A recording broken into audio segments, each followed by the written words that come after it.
Threads 上的一篇极短的贴文，标题叫做“家庭兴旺的始要秘诀”。听起来很像长辈群组会传的那种图片。对，我刚滑到这篇贴文的时候，心里想的就是，这大概又是那种配着莲花背景的心灵鸡汤吧。整篇文只有短短10行字，每一行甚至不到10个字。但你后来发现它没那么简单，对吧？没错，当我仔细看了2、3遍，把每一句话拆解开来之后，我发现事情真的不单纯。这10句话其实藏着一张极具结构性的人类群体运作蓝图。蓝图这个词用得很好。所以我们今天的任务就是要带正在聆听的你，一起探讨这看似简单的10行字，是如何从一个人的角色定位，一步步升华到整个群体的情绪价值，最后达到永续发展的境界。这是一场很深度的解析。这份素材的精妙之处，确实就在于它的层次感。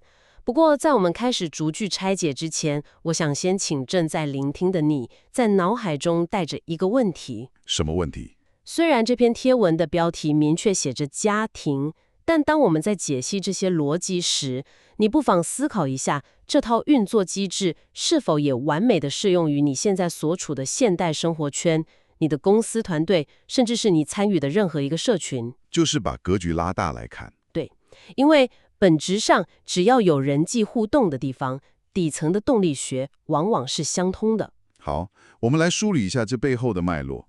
贴文的前4行，它建立了一个非常清晰的地基。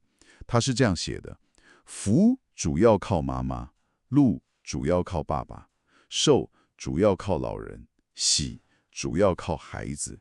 这4句话非常公正。对，直接把4个抽象的祝福对应到了家庭里的4个具体角色。不过等一下，看到这几句话，我其实一开始眉头有点皱起来。觉得有点刻板印象吗？说实话，蛮刻板的啊。在2026年的现在，这听起来真的太传统了。现代很多家庭是双薪，或者爸爸才是提供主要情绪价值的那一个人，更不用说现在有各种不同的家庭形态了。你点出了一个非常关键的盲点。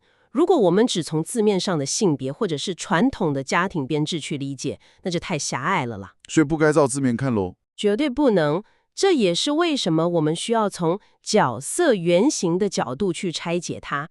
这里首先要看懂的是福、禄、寿、喜这4个字。传统文化里最常见的4个字。没错，这几乎是人类对于美好生活最核心、最原始的4种终极期望。这篇贴文其实是在告诉我们，一个群体要能生存并繁荣，必须要有4种特定的力量去承载这些期望。力量，所以你的意思是，这里的妈妈或爸爸指的其实是某种特定功能的代名词？就是这个意思。我们来逐一解析。首先，